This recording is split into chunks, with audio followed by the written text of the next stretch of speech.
Shall we continue to our third session? This panel is about cultural transfer Europe-Serbia during the long 19th century.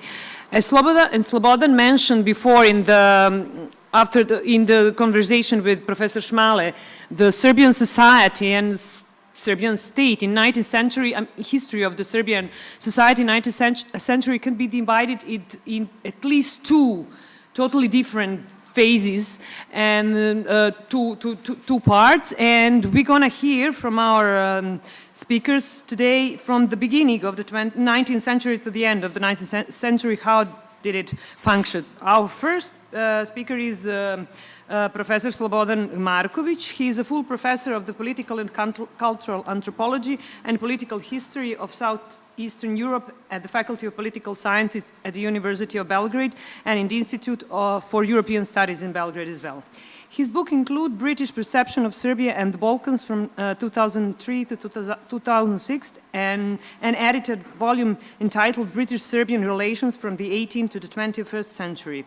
He has published works on Sigmund Freud and on psychoanalytical anthropology. In 2019, he published the monograph Jedan vek velike lože Srba, Hrvata I Slovenaca Jugoslavia, a century of the Grand Loge of Serb, Croats and Slovens, Yugoslavia. He also wrote a biography of prominent politician and diplomat Radomir Mijatović. He has been head of the Center of the British Studies at the Faculty of Political Sciences since 2017 and research associate at the London School of Economics since 2012 and at the LSE IDEA since 2019. He also deals with the history of European pessimism. Here you are, Slobodan. I'm just waiting. Okay. So here is my presentation. So I will basically speak about challenges in analyzing cultural transfer Europe-Serbia. So I will speak more about practical issues than about theoretical frameworks, because in our research we will be faced with certain practical issues. And the first is that Serbian culture in the early 19th century was very different from the Serbian culture that we can imagine today.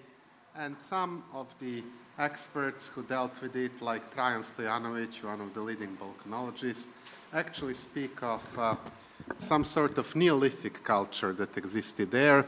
And certainly Serbia was much closer to a traditional society at that age than to anything else. Of course, the situation with Hungarian Serbs was totally different. They had their own institutions, their own church, etc. So they're in much better situation. But here I speak about the Principality of Serbia. So average Serb in the Principality of Serbia in the middle of the 19th century was a peasant, was illiterate, was a pastoralist. Only later they became agriculturalists, or when they became agriculturalists had a very small parcel of land. He or she lived in a symbolic world that was much closer to Neolithic times than to anything resembling modernity. And as one of the founders of ethnography in Serbia, Tihomir Đorđević, wrote in a book very useful for us called Serbia of Prince Miloš, which is a kind of ethnographic history. In Serbia of Prince Miloš, he wrote, people lived in a very primitive way. Needs for high culture and luxurious life did not even reach the court of the prince. So that was the situation in early Serbia. And that's our initial point of analysis in our project. Final point is when we come to 1914, for our period, for this period of Principality of Serbia, not for the whole project. And in 1914, it was still a dominantly agrarian country, 85%. But there were some towns, and capital of Serbia began looking like a European town. There was definitely a European trained elite in the country. There was the University of Belgrade, established in 1905, but with early, some sort of early efforts since 1838. and consumerism already reached significant state of the Serbian society. We can see it from ads published in all the journals of that time. But I would like to turn your attention to something that Benjamin Disraeli, infamous or famous as you want to call him, British Prime Minister, wrote in his novel. He was also a novel writer, Sibyl, in 1845, and he made a perceptive reference to the two nations that existed in Britain.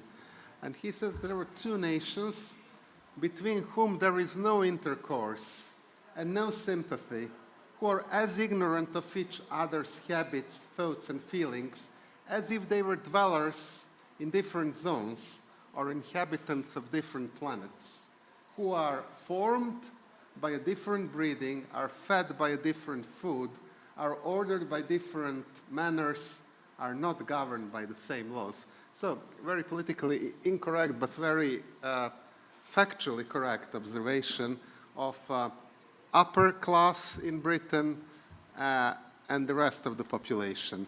But speaking of Serbia, we start from a society that didn't have this, what Disraeli described, but which got it by the end of the 19th century. And here we come to the problem that we face. This is a scheme that Ernest Gellner, one of the patriarchs of the studies of nationalism, made. Basically, he wanted to show why nationalism couldn't really spread so easily. It couldn't spread because it was horizontally, it was impossible to spread among peasants, among people with low incomes, exactly because of what Disraeli just described. So originally it was spread only among upper classes. So, as Gellner says, below the horizontally stratified minority at the top, there is another world, that of the laterally separated petty communities of the lay members of the society. And spreading of nationalism is actually another example of cultural transfer. Nationalism came through cultural transfer to the countries, former countries of the Ottoman Empire, because the Ottoman Empire had different forms of identity, very much based on religious divisions within the Ottoman Empire. So we basically start, we have this, what Gellner described, but only at the end of the 19th century. But in early phases, there are just elements of it. So what was this traditional society like? It was very egalitarian society. There were no peasants without land because the state was giving them land, which made Serbia a country of immigration. Countries of immigration have easy spread of cultural transfer. There was the system of practical socialism. It's not my interpretation. It's how the correspondent of the Times called Serbia in 1889. So countries of small holdings. And bearers of cultural transfer, like Hungarian Serbs, who were the only literate persons in early phases of Serbia, and foreigners, they were probably seen by the members of the traditional society, and here I employ ethnographic parallelism, which is, by the way, used. That is how we speak about human nature, which is a complicated term and dispelled by many anthropologists today. But we basically take modern traditional societies and we assume that they have certain patterns that are very, very old. So looking into this Serbian society of the early 19th century, it resembles us very much of African, Asian, American traditional societies. And in those societies, missionaries, who were the main actors of cultural transfer, they were seen as very alien bodies. They were seen as threatening people. So there is no reason to assume that Serbian peasants of the early 19th century viewed Hungarian Serb bureaucrats in any different way than that. And certainly we have confirmation for that in literature and elsewhere. how to approach now this society, how to find data on cultural transfer for a society that was dominantly non-literate or illiterate. Well, we can use methods of social history, cultural history, historical anthropology, historical sociology, or ethnographic history. And Tihomir Đorđević basically, more than a century ago, proved that we can basically use historical records and write an ethnographic study. So he, in a way, wrote a historically based ethnographic study, not ethnographic study of a contemporary society, but of a society that didn't exist anymore, by using historical sources. So it's possible. There are sources, that's the point. Not too many, they are scarce, but there are some of them, and in our project we should try to reach at least some of them. The problem is that we speak about three different societies. We shouldn't be confused with this term, the nation, because Serbian nation, because in practical terms and in political terms, Serbs were divided. Emerging Serbian nation was divided between three different zones. One was the Habsburg Empire, the other was emerging Serbian Principality and Kingdom, and the third were those Serbs who lived under the Ottoman Empire. And they had three or more different systems, sets of loyalties, daily patterns of life, different cultural transfers. So it makes our task extremely difficult. And just to give an example of what happened in the 18th century, which is not very far from what Professor Šmale said about Russia, this is a quote from Metropolitan Stratimirović from his letter to Dositej Obradović, and he says, "Is there a nation in the world that was able, within the time span of 8 years, to make dictionaries and so many forms of enlightenment?" So basically, he claims that Serbs, in the period between 1730s and the moment he wrote this letter in 1805, made the the quickest progress in the world in comparison with any other nation. So this gives you an insight of how cultural transfer worked in the Habsburg Empire. But this is almost beyond the scope of our research, just partially. When we speak about Serbia, we speak about illiterate society. And I will just give you two quotes. One is that out of the 12 members of the first Serbian government, only 2 persons were illiterate. And Boale Kont wrote that out of 25,000 soldiers, only 1 was literate. Or Vuk Karadžić wrote as late as the 1820s that there is only 1 literate person on each 1,000 who are illiterate. And you can say, oh, maybe these are exaggerations. But look, in 1866, this is the number of illiterate, percentage of illiterate people. So in 1866, 4% of the citizens of Serbia were illiterate. So 96% were illiterate. And even by 1900, only 17% were literate. And then if you compare it with this other chart, which shows percentage of illiteracy and literacy in Serbia until 1878, and those districts that were taken in 1878 from the Ottoman Empire, you will see that in Serbia proper, literacy rate was at 10%, and among those Serbs who became part was 5%. So yes, it was double in Serbia than there, but there was it was very low, even if it was double. So who were main actors of cultural transfer? Merchants of different ethnic background, Greeks, Serbs, Jews, Hungarian Serbs, who became the first bureaucrats in the 1830s, 40s, and 50s. Planned elite. This is very important. Planned elite. Serbia was sending its elite to study abroad since the 1830s. These people came back. I will come back to them. They were basically main actors of cultural transfer in the traditional part of the Serbian society. So the planned elite was a state-sponsored project. since 1839 students were sent abroad.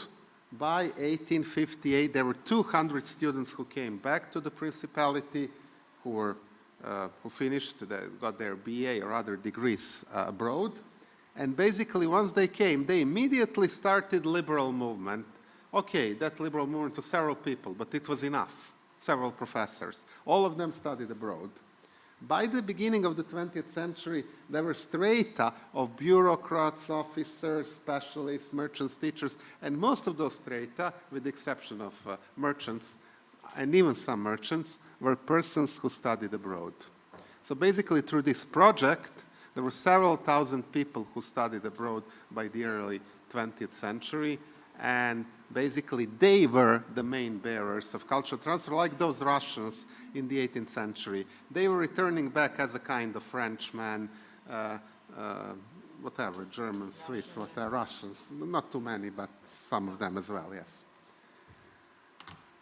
We need to be faced with partiality of sources. These are two picture postcards made approximately at the same time. One in Stuttgart in 1876, another in Belgrade in 1878, almost at the same time. So you could see, look, this is a picture postcard. It's very neutral, but it's not.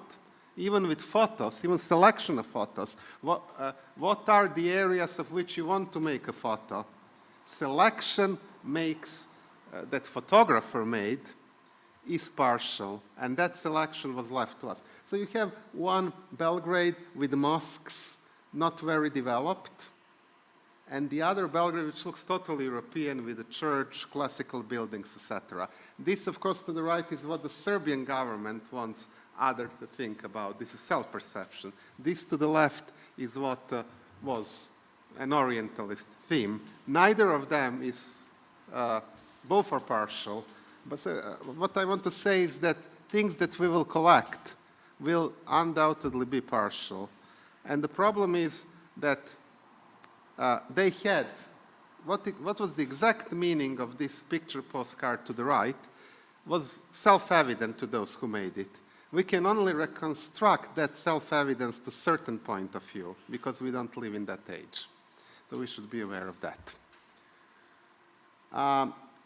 Now, how did this cultural transfer come? In what language? Well, we should look into curricula. And if we look into curricula, and we see that, this is in German, that this is the number of classes that students had over the 8 years of grammar schools. Grammar schools between the age of 10, 11, and 18 and 19. So today we would call it upper classes of primary school and secondary school. They had 30 lessons of German, 26 of Latin, and 26 of, 18, I think, of French. No, 26 of German, 26 of Latin, 18 of French, and if I'm not mistaken, is it 4 of Russian? 4 of Russian. So we can see definitely that the main language, apart from Latin, that was taught in secondary schools was German. So German was the main point. You will later hear from the lecture by my colleague Stanislav Sretenovic what was the point when French overtook German, around 1908, 1910. But up to that point it was German. And then we should be aware that there were a lot of foreigners in Belgrade. Belgrade was the city at the very border. So Belgrade had 70,000 inhabitants in 1900. Of them, 5,000 were Germans, 1,158 were Hungarians. If you add Czechs and others, only from the Habsburg Empire, they were more than 10% of people. And the Habsburg Empire and the German-speaking area were more than 10% of Belgraders. So just to understand how easy this cultural transfer could be there, Belgrade was, in relative terms, city full of foreigners. And now who were transnational actors, those who were main bearers of this cultural transfer, cultural change? Foreigners in Belgrade and in other towns. Austrian or Hungarian Serbs. Balkan and other emigres, that was the point when, you know, independent states were coming, and each one was accepting emigrants from other country to politically manipulate with them. So there were Bulgarian or other immigrants, for instance, in Serbia. Then, associations of citizens and emerging civil society, association of journalists, female associations, Freemasons, other secret societies, etc. Gay and bi subcultures, soldiers, for instance, volunteers from Serbia who went to fight in southern Hungary, they came back with certain new experience. Or volunteers from Russia, Bosnia, and the Habsburg Empire who joined Serbs in 1876-78. They brought some ideas. Or volunteers from the Habsburg Empire in 1912-1913. Or volunteers from the USA, workers of Serbian origin who came to fight for Serbia. And then finally, experience of 1915-18, huge experience when those who left Serbia, soldiers, intellectual politicians, ended up abroad. So coming back, they were different people living 3 years abroad. And finally, migrations. Migrations, we should be aware that Serbia was the country of immigration because Serbia was giving free parcels of land to people who would come. So it was very popular. And it had low density of population. That was the reason why it was receiving so much population. And secondly, there was huge mobility during uprisings at wars. 2 Serbian uprisings, events in the Ottoman Empire, various crises, Eastern crisis, Balkan wars, they all caused migrations. And all those migrations, they facilitate cultural transfer. And now we come to the last point. How do we approach these things in terms of sources? What sort of sources should we look for? What sort of sources, for instance, for this Neolithic or later hybrid rural society, which of course gets modernized but very slowly? Well, first of all, we have some ethnographic contemporary works by Vuk Karadžić and others. We can use them. Archaeology would be very useful, but we don't have. I don't think that there are archaeological excavations about the 19th century. Then there are contemporary travelogues. Certainly we can use them, but we have a problem. For instance, in 5 travelogues, we have the same observation. Does it make, from positivist point of view, we would say, in 5 different sources that are independent, we have the confirmation. So it must have been like that. But what if it is zeitgeist? It's Victorian age, and everyone thinks that there are 2 nations, and everyone thinks that peasants are dirty. So if it's written in 5 sources, it doesn't mean it was like that. It was just a common observation for the 1880s, for instance. So we should be careful. And finally, we have historical records. We do have those used by Tihomir Đorđević and those that we can use. For instance, complaints that peasants were making to bureaucrats, court proceedings, folk poetry, that's not my field, never will speak about that, and police records dealing with that. So combining all of this, we could perhaps see what is happening and how much cultural transfer comes. Of course, for high culture, we have no problem. There are letters, memoirs, documents, newspapers, and journals. Of course, even there is scarcity of sources. There are less letters preserved by Dositej, who was an epistolary man, who must have written every day several letters, so probably 2,000 letters by year, and we have less than 100 letters, and less letters are preserved from Dositej than from St. Augustine, just to give a graphic illustration of how many of his letters were lost. And of course, for others is the same. But nonetheless, when we include newspapers and journals, we really can detect what happened with the high culture. We will have much bigger problem with the lower culture. And that will be basically our main methodological problem. And finally, this is what we made as our kind of model that we will be using, that we will be analyzing narratives, representations, policies, ideology. This, of course, is very much based on high culture. But every of these things can actually be used for low cultures, or maybe low would not be a politically correct term, but for traditional culture would be a better term. Actors, of course, actors are, for instance, writers and intellectuals for narratives, but for instance, there are national bards for folk poetry, or in terms of ideology, we had peasant tribunes who appeared in the 19th century, or in terms of policies, from the complaints that peasants were making, we can also analyze what were, or from the records of the Radical Party, which gathered peasants in its early years. And in terms of representations and perceptions, again, by using those records that I mentioned. So although this was modeled to reflect elite culture, it could be implemented to a certain degree to traditional society. And that will be basically the main challenge of our work. How to, in our database that we plan to have, how to gather information for both levels of society. And this point I will stop. Thank you very much. Thank you. Sad ide Nemanja ili Depending on whether we have Dragana online. No, no, so okay, Nemanja. so Nemanja, okay. So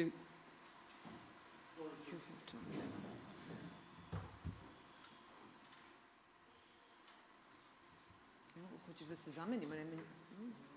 Baš, ja mislim da, samo mislim da ti ovdje će ti biti zbog ovoga. Ne, stane ovdje. Baš, ovdje ovi kabel baš nije.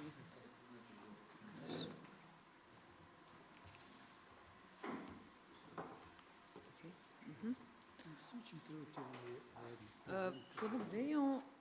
Čekaj, tu je bio. To, taj upravljač.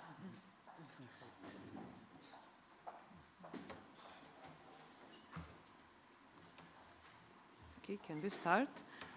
Our next speaker is Professor Nemanja Radulović. Nemanja Radulović is a full professor of folk literature at the Department of Serbian Literature at the Faculty of Philology, University of Belgrade. Besides research of folk tales, he published papers on esotericism in Serbia, especially in its relation to literature. He has written a two-volume work entitled Podzemni tok, ezoterično i okultno u srpskoj književnosti, and Underground Stream, esoteric and occult in the Serbian literature. And the second volume covering the second half of the 20th century was published in 2020, and he added two volumes, Esotericism, Literature and Culture in Central and Eastern Europe, and the second one is Study on Western Esotericism in Central and Eastern Europe, that's it, yeah, published in Siget, and currently serves as a board member of the European Society of the Study of Western Esotericism, ESSWE, that's it, here you are. Thank you for this introduction. So if we can, thank you. So there are two keywords in my paper, romanticism and folk poetry. These terms point to an important aspect of transfer. The transfer wasn't one-way street, that it took place in both directions, from Europe to Serbia and from Serbia to Europe. This happened during Romanticism, period Isaiah Berlin described as a period of deepest change in European mind. This bilateral transfer was occupied with something its protagonists called folk poetry, Volksdichtung. Nowadays we prefer terms like folklore or oral tradition. I'll present a brief history of the transfer, then the history of research, and I will try to make methodological conclusions regarding our joint project. There were two stages in this process. First took place during so-called pre-Romanticism, second one during Romanticism. First big wave of European reception started in 1774 when Italian abbot Alberto Fortis published a journey to Dalmatia, describing Slavic inhabitants of Dalmatia through new and influential concept of noble savage. They live in simplicity of Homeric times, says Fortis, criticizing customs of the Venetians who ruled over Dalmatia as corrupted. It is well known that from this travelogue, Johann Gottfried Herder included a song of the noble wife of Hasan Aga, Hasanaginica, in his influential anthology of folk poetry, launching its popularity among European literati. Morlaks, as Italians called Serbs and Croats who lived there, became subjects of novels in the literary vogue of so-called Morlakism. Now, we all learned in school how great reception Hasanaginica had, but the question is why? The broader framework matters here.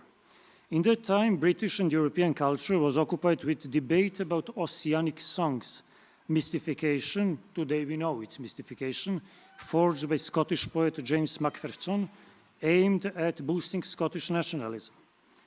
But even European readership, who didn't care about internal British politics, embraced the poetic fashion of so-called Ossianism and an image of exotic Scotland. Morlakism is a spin-off of Ossianism, to put it like that. Dalmatia and Scotland became two exotic regions of Europe where genuine noble savages live. Dalmatia provided examples for primitive poetry. Change of European literary taste, change of sensibility was articulated through search for new type of poetry. There is more to it.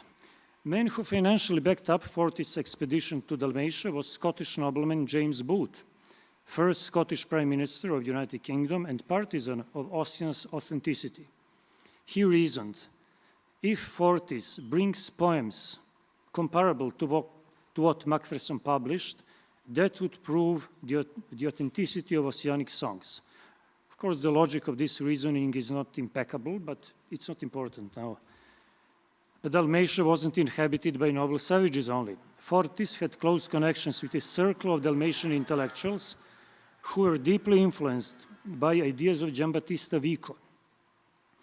They also theoretically elaborated the idea of primitive poetry found both among Morlaks and in Homer. On the other hand, one of them, young doctor Ivan Lovrić, protested against Fortis' Rousseauism and exotization. So already in this first encounter, we can spot the bilateral exchange. But this example also raises questions of terminology and methodology. We speak about transfer, but we have also term reception, a term preferred in literary studies for a long time. Or we can speak about imagology. Larry Wolff's seminal study about Eastern Europe and about Dalmatia pays a lot of attention to Fortis. So the study of cultural transfer, when it comes to folklore, should compare transfer with these terms. Symbolical peak and end of Morlakism appeared in book La Gusla, 1827, by Prosper Mérimée, alleged collection of South Slavic songs. Actually, it is a mystification, as Mérimée readily confessed. He wanted to mock the fashion of Morlakism. So his mystification is different from Macpherson's since it was motivated by literary play, but it still contributed to cultural transfer. None else but Alexander Pushkin translated some poems from Mérimée, mistaking them for genuine Serbian songs. Needless to say that cultural transfer shouldn't focus on the dichotomy of false genuine. Reception of such spurious, fake texts played an enormous role in cultural transfers. Second stage of transfer is marked by the towering figure of Vuk Karadžić, father of Serbian folkloristics. He was important in the transfer of Herderian ideas. Now, as I said, Herder's concept of folk poetry relied, among other sources, on South Slavic and Slavic examples. And his ideas based on such texts now came back to Slavic intellectuals in Austria. According to Herder, Volksgeist manifests itself in language, in folk customs, and in folk poetry. Vuk Karadžić adopted this.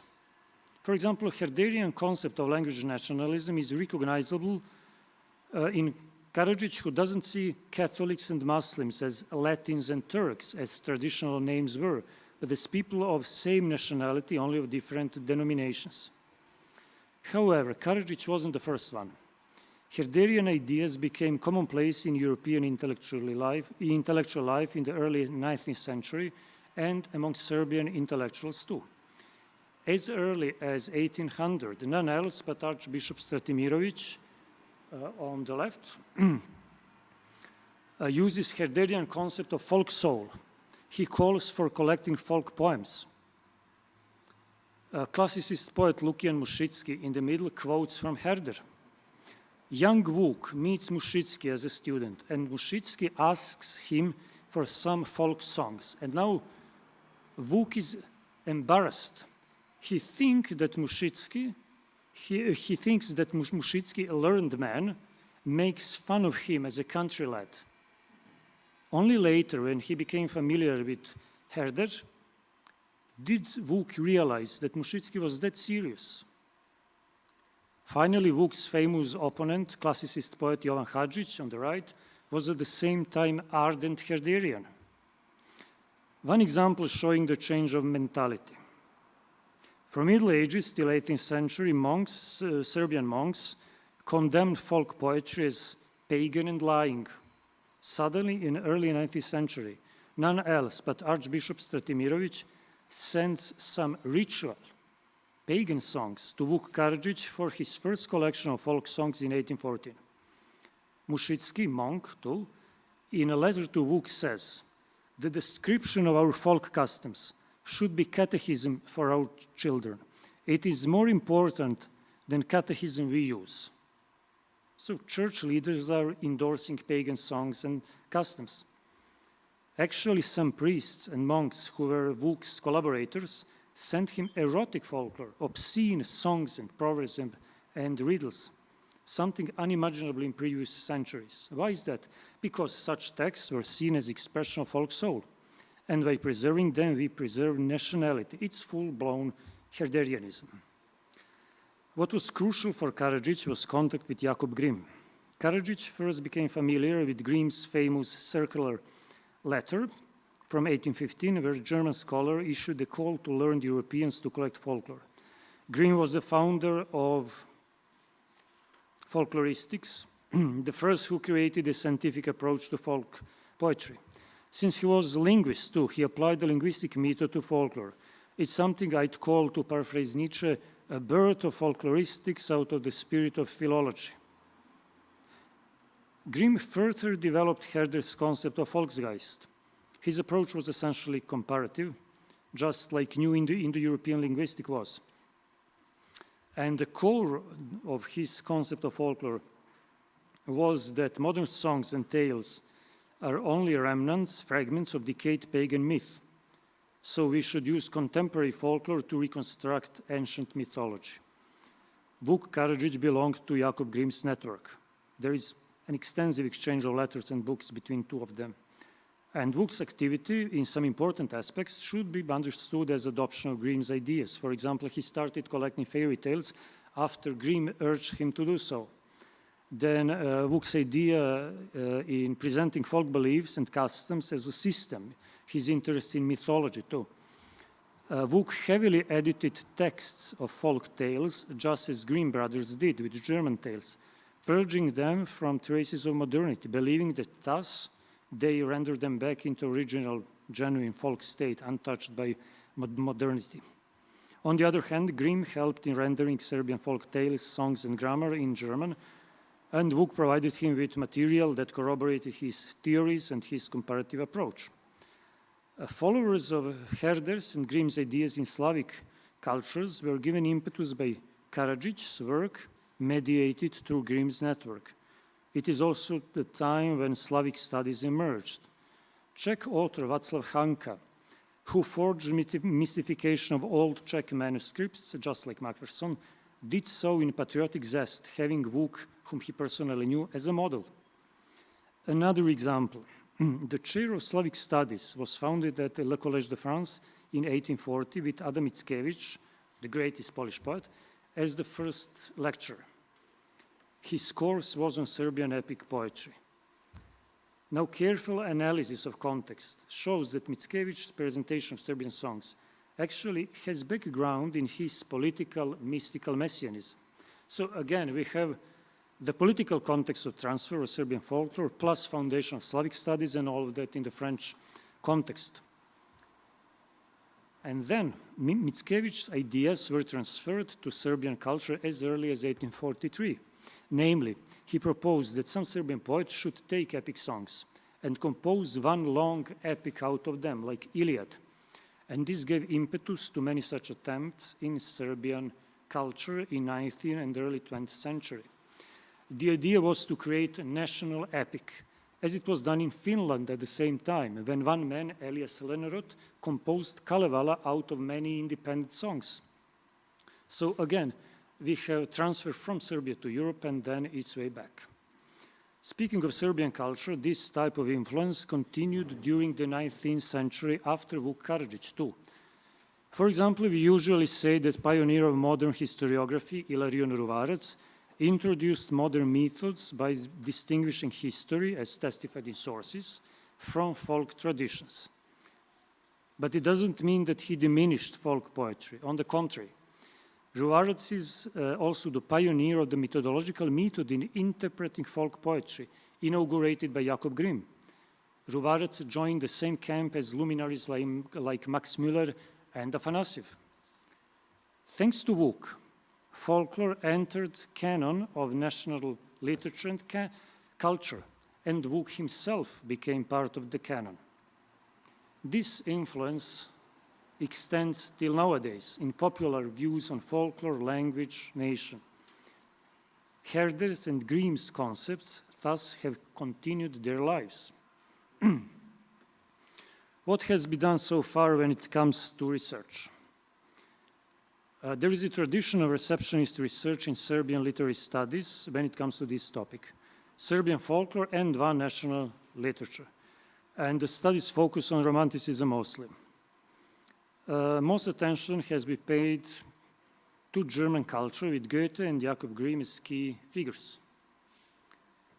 A lot of biographical and archive work has been done here, and some popular misconceptions have been dispelled too.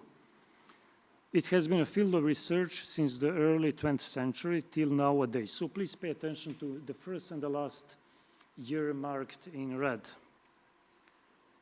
Then there are studies about French reception, although it hasn't been that important as in Germany, but this comes from strong Francophilia of Serbian academia in the older days. Articles are marked by yellow color. So it is again mostly about Romanticism. Somewhat less has been done on Italian reception, so that would be the next. Although we have some important studies, both about Fortis and about Romanticism, Tommaseo at first place. Then we have English culture, again, not a lot of contributions, articles mostly. Also, again, it's about Romanticism, about Walter Scott at first place. We have Russian culture. Again, we have focus on Romanticism and Pushkin, his translations of folk poetry. And then we have other Slavic culture, Polish and Czech at first place. Again, focuses on Romanticism and persons like Mickiewicz and so on. On the other hand, when it comes to some other cultures like Spanish and Scandinavian, it's limited to a couple of articles. While in other cases, like German case, it is an academic tradition extending for more than a century. Study of German and to a lesser extent French transfer handles both directions, from Serbia to Europe and from Europe to Serbia. When it comes to transfer from Europe, another field of research is history of concepts, reception of concepts. Herder and Grimm in first place. Strangely, there is no consensus about Herder's influence on Vuk. Different conclusions have been made, and some important contributions have been published only recently, in last 15 or 20 years. What can be done next? For example, we could read existing history through new concepts. One is the idea of network. while research tend to focus on published texts, on manifestos, material like letters and diaries, shows exchange among protagonists who belong to the same intellectual network. Vuk's correspondence has been carefully read, but only partially in this way. Correspondence allows us to see the formation of ideas among members of elite, and then we can follow its trickling down, expanding from elite to general culture. Another example of network is that of Fortis, connecting people from Dalmatia, Italy, and Britain. While reception studies focus on two national cultures, by doing so, we can encompass much broader cultural space and see the life of ideas. Finally, important question is, do we deal with dialogue of equals? Transfer subsumes both intellectual concepts and folk songs, and it is worth remarking and researching that in this case, folklore goes in one direction while concepts come from another. Thank you. Thank you, Nemanja. Unfortunately, Dragana Grbić is not available. She's not online yet, so we can start with the questions for Nemanja and Slobodan. Maybe she will join us, luckily. Do you have some?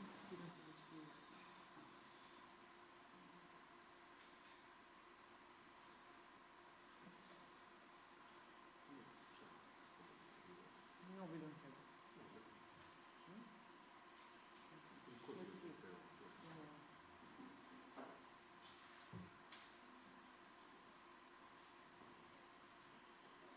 Aurel, would you like? But you need. This is a question mostly for Slobodan, but might be relevant to both. And this is about cultural transfer, not as a concept we bring to history, but one that was relevant in history. That is to say, in many post-Ottoman societies, there was a claim that modernization was rejection of things culturally transferred by the Ottomans. So, in some way, both returning to the original Serbian culture, bringing it back to Europe, or replacing one bad thing with one good thing. I can think, for example, about phenomena like homosexuality, which were branded as Ottoman, as Turkic, as Islamic, and then replaced by the good moral European sexual morals. So I'm wondering to what extent do you plan as a project or in generally 19th century Serbia to address these kinds of, let's say, cultural transfers, rejection and replacement? So both the importation of what is seen as correct culture, but not as one that reforms native Serbian culture, but that replaces so-called corrupted earlier cultural transfers from, let's say, Asia.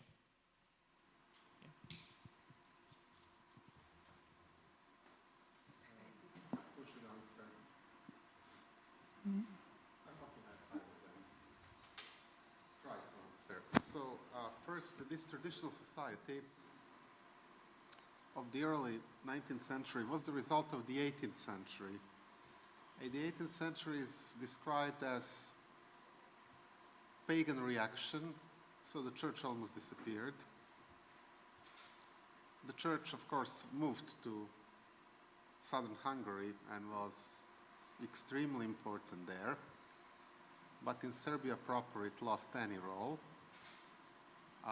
Patriarchate was abandoned, but even before it was abandoned in 1766, it lost its leading role.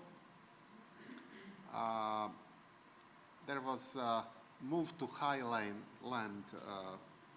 regimes of life, which means that these were isolated societies.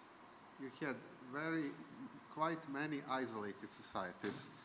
So they had no idea of some, bigger community. They had some proto-national identity, of course. It couldn't have come out of nothing. So I'm not sure really how much it came. I think that what you are suggesting actually came by the transfer, and that's what we should establish, of Hungarian Serbs, because they already came with bourgeois habits, petit bourgeois habits, and they included some of the elements that you have suggested. I don't know, it's very difficult to judge how much the two systems, the Ottoman system and this upland system, communicated. Vuk Karadžić says that you could be born as a Serb and die without seeing a single Turk in your whole life. It wasn't unusual. Secondly, those early Serbs from traditional society, they really liked how Turkish middle class, or whatever you would call it, lived, and they immediately picked up their traditions. So I don't think that things like that you suggested existed during the first Serbian uprising. They started to appear not earlier than late 1830s, early 1840s, and they were imports from Hungary, definitely, in my opinion. We will see if that will be proven or not. This is just hypothesis for the time being. So essentially, by the, I don't know, by the time of the independence, this bourgeois morality was already being imposed. But if we read memoirs of Prince Miloš's barber, we see that real life was very different from the prescribed life. And recently we had memoirs of Nikola Krstić in 4 volumes, which are about sexual morality of Belgrade, and they are really very surprising. And they show that Belgrade was very different from bourgeois prescriptions and norms. And reading Nikola Krstić is like reading Arthur Schnitzler. There is no difference, except that he lived several decades earlier. And he was a Hungarian Serb, by the way, and a minister in the Serbian government. Nonetheless, he described his love adventures with hundreds of women, including wives of certain ministers, members of the academy, members of the government, who, by the way, some of them even read his memoirs later.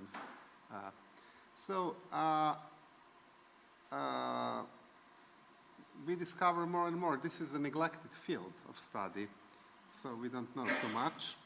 But what has come up until now shows that there was prescribed morality in another one. So, and this also means that the church was not very prominent in the early decades.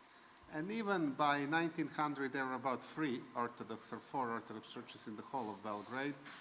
So when Masaryk came to Belgrade, he was completely shocked.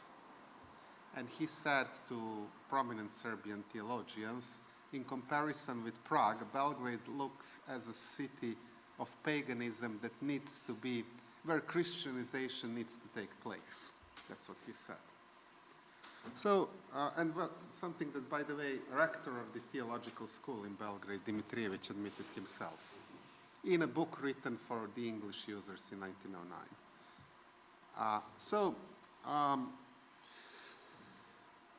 The question of morality, yes, but there are other examples which go into your direction, and that is more Nemanja's field than mine. For instance, expulsion of Turkish words from the language, or at least effort to expel those words from it. It never works, as you know, but you can try to do it. That's what Vuk Karadžić tried, but that's his field. I just had just one remark for Slobodan regarding the sexual Nikola Krstić diary. We have this. We have a book, but it's more romanticized, Kata Nesiba, but we have one scientific article from about this, like a typical prostitute in Belgrade, and he used, Jankovic used court records and police records, and I think that it's very interesting, and I think that our colleagues from the, I don't know his name, Vladimir Jovanovic, from this Historical Institute, he wrote and researched about prostitution in the second half of the 19th century in Serbia or Belgrade. So we will have some, yes, there are like hardcore sources. Yes, there are sources really about that. So it's neglected field of study, but sources are not totally absent, which even makes it stranger. When we speak about transfer of folklore, we can speak about two things.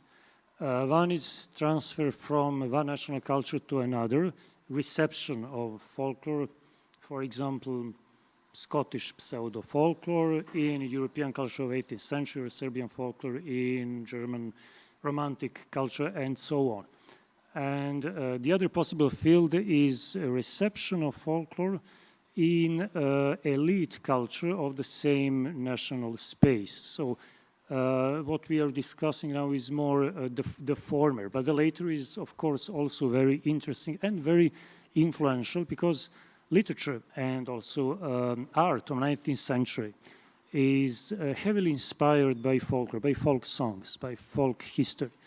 But even if we move from this historical framework into 20th century, it is very interesting that the modernism, the avant-garde, the modernist poetry after World War II, they were continually inspired by folklore. So the content was the same, the inspiration was the same, but what changed was the artistic articulation, forms. Yes, so of course it's very important and very interesting, but that would be, how could we call it, a kind of vertical transfer from a traditional culture to elite, while nowadays we are speaking mostly about horizontal transfer. Thank you, and I will just say that I'm also very interested in this vertical transfer between social reason. I will also speak about this. But just to clarify my comment also to Slobodan, I was mainly speaking about the discourse and power relations within cultural transfer. So the idea that cultural transfer is a conscious act that we can do even if we don't transfer really anything at all. And I spoke here, for example, we do have many such examples from Albania, from communist Albania mainly, in which every time that socialist morality was imposed, there was some discussion on how it was not replacing native Albanian morality, it was replacing Islamic, Turkic morality that came from the Ottomans and now needs to be purged. So in this case, I was mainly referring to imagined cultural transfer more than to the actual origins of, or to the actual facts of sexual life in Belgrade. That is to say, in what ways was, we mentioned the term planned elite, right, planirana elita. So even there, for example, the Serbians who kept going to study in the Ottoman Empire went to the same places where Ottoman people went to culturally transmit things from French and German to Turkish. And they did not go to study in the strongholds of traditional Ottoman learning. So here I found it really interesting, these cases in which cultural transfer doesn't just happen, but it happens so consciously in order to reject something which then needs to be masked and not only organically or not just the mechanism of how it happens. Okay, in terms of planned elite, they of course all went to study only in the West, very minimally in Russia. So German lands, France, Switzerland mostly, Hungary as well. And once they came back, they brought with themselves all the stereotypes that were typical for Paris of that age, including all the stereotypes not only about the Ottoman Empire, but about the Byzantine Empire as well. So the Byzantine Empire was seen by the planned elite as a despotic creation, inimical to Serbs, with which real Slavic spirit had nothing to do with in Herderian terms. It was only when Russian emigrants came in the 1920s, who with them brought this idea of the Third Rome, that they said to Serbs, look, and other Yugoslavs, Byzantine Empire was great. We will teach you about that. And that's when Serbs started saying, oh, okay, yes. And the main source of medieval law, maybe not the main source, but the most important medieval legal monument, Dušan's Code, actually has at least 1/3 of articles directly taken from Byzantine sources, word by word. And Serbs should not be disgusted by that, but should be very proud because they took second Rome into, that's what the Russians said. The Serbs and Serbs said, oh, good idea, and they accepted it. And then the same comes with the Ottoman Empire. That was the era when the Ottoman Empire was not terribly popular at the end of the 19th century. And if you wanted to be a European, everything had to look European. It means you had to dress European, your streets had to look European, your food had to be European, and your architecture had to be European. So to a certain degree, destruction of Ottoman monuments is not only the result of Serbian nationalism, but is the result of Europeanization as well. But of course, they were twins, Europeanization, and it's together. All nationalisms at that time were liberal. And that's how mosques disappeared, those mosques that you saw on that picture postcard. One was on Kalemegdan, simply disappeared. During that elimination of Ottoman monuments, a lot of Serbian monuments were destroyed. For instance, the house of Petar Ičko, very important. First pharmacy, very important for modernization. But it was like built in Turkish style, so let us destroy that as well. And it was going like that. Even some classicist buildings were destroyed because they didn't look European enough, although they were built in European, but not enough European. So that was the spirit of the age. So the plan d'élite brought it back, and especially in Belgrade. So yes, there was this sense. And of course, the plan d'élite brought essentially, that's something that Nemanja can give this, I actually borrowed this quote from him, that Srpski književni glasnik, so we start from a society which is illiterate, and we reach the age in early 20th century when Srpski književni glasnik, Serbian literary herald, by some critics, they say that it looked more like a journal of French emigres than as a Serbian journal. So the main Serbian journal looks as if it was written by Serbian emigres living in Britain. By French emigres living in Britain. So that is the power of this transfer, which totally changed Serbia in the same way as it changed Russia in the 18th century. Just in Serbia, it happened in the 19th century. And I don't know, probably in Russia, some, monuments that resembled Mongol, whatever it's called, Tatar yoke, the so-called, were also replaced. So yes, it happened. Basically, Europeanization influenced, encouraged the plan d'élite to obliterate everything that didn't look European, but not only Ottoman, even from traditional culture, even from, many other things. And there was a huge, by the way, a huge opposition to Vuk. For the same reasons, Hungarian Serbs, they already considered themselves European, and Vuk looked to them too Turkish.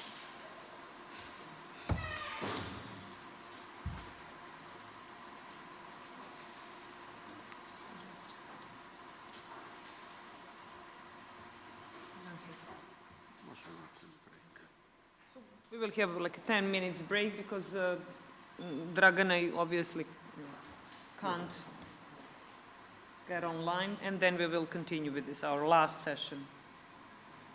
In 10 minutes. In 10 minutes, yeah, like it was planned in 3:15. So break of 10 minutes.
and brown and sad. I see it still, all his heartbreak and his last love.